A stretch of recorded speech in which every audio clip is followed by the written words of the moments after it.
20 years ago, on June 27th, 1999, Talk Business debuted on the WB KKYK Channel 22, a low-power TV station located in West Little Rock.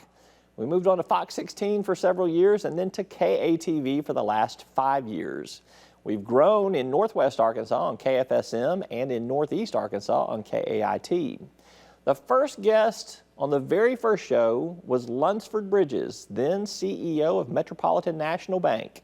He's retired now, as you'll soon hear, but he came in studio to reminisce about his career, our 2 decades, and what's in store for the future. I'm joined by Lunsford Bridges, the former CEO of Metropolitan National Bank. He was one of the first guests on the very first Talk Business and Politics TV show, June of 1999. Good to see you, my friend. It is good to see you, and it's hard to believe that it has been 20 years. I know, 20 years. It was an exciting time. So let's think back 20 years ago when you came into a conference room that we used to tape out of over in North Little Rock.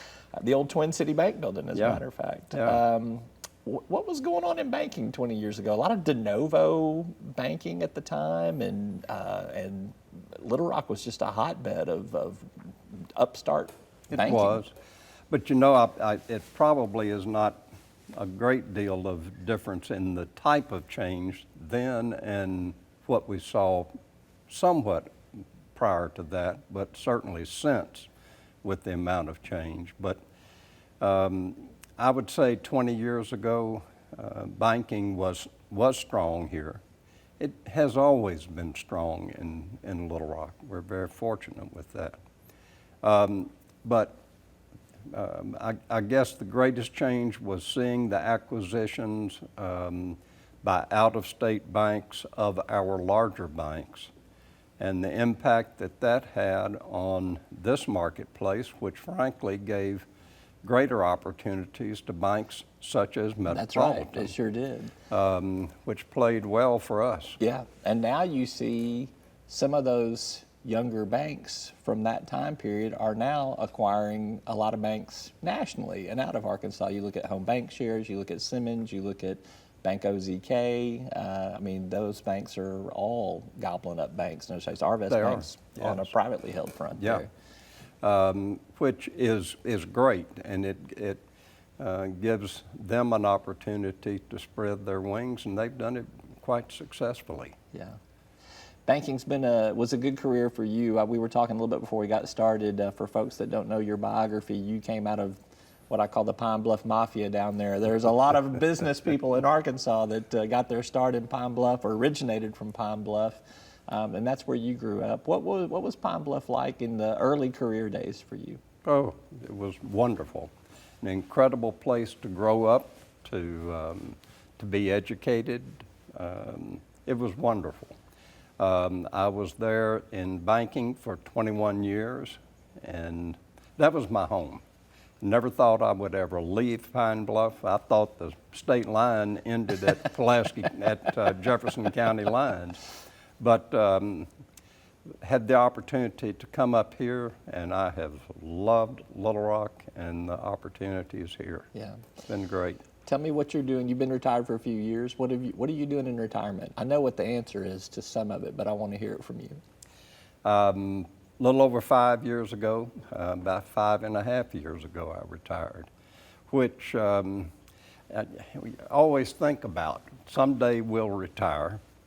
Someday, what will we do? But I never truly planned a retirement. Just took it as it came. I was able to slow my motor down, which took longer to accomplish than I thought it would. Right.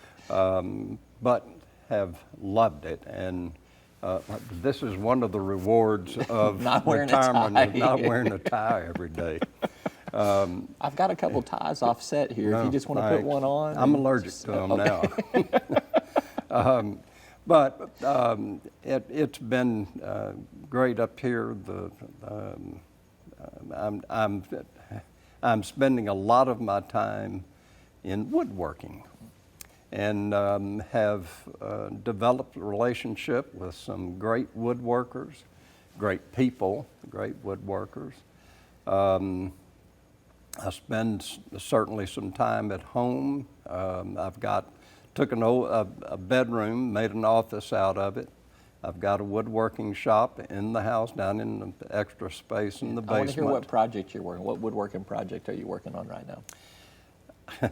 I've got one that I've been working on for a long time, for too long.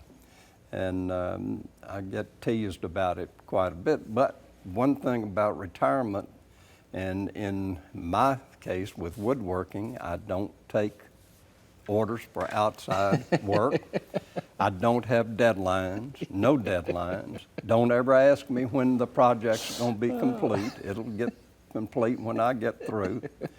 But I'm building a combination TV stand and bookcase that has been an ongoing project for a few years now. Okay. About to finish it. And then other small projects within the shop. Last question for you here. What's the best business advice that you give to young people today? Maybe something that was passed on to you at some point in your career that you feel like is worth passing on to someone else?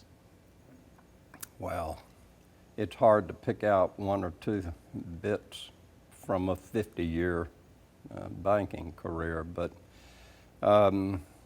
working hard and if at all possible, do something that you truly love to do. And as the old saying goes, if you love it, then it's not work. But for a young businessman, one thing that has always stuck with me, that my old chairman of the board told me 48, 49 years ago, in working with businesses, there are three relationships that a business person needs in their careers. And that's a good CPA, a good attorney, and a good banker. So my career was all about trying to be a good banker for our customers. And we were fortunate to have many opportunities with that. Well, I am fortunate to have gotten to know you over the years, and I very much appreciate your early investment in Talk Business and the fact that you trusted us with your story over the years. Thank you so much. It's been our pleasure, I'll assure you. Yeah. And it's hard to believe it's been 20 years, Roby. You know, next year I'll be legal. I'll be 21. Yeah, so. Yeah. Hey, you've been legal a long time. It's been great. But thank you, and I'm so happy for you and the success you're having with the show. Thank you. It's great, and other activities. That's Lunsford Bridges, former CEO of Metropolitan National Bank. I am looking forward to seeing that finished TV stand. After the break, Steve Williams, Maverick Transportation Chairman and CEO. He was on the very first show too. An opinionated leader, he has not backed off a bit. More with him when we come back.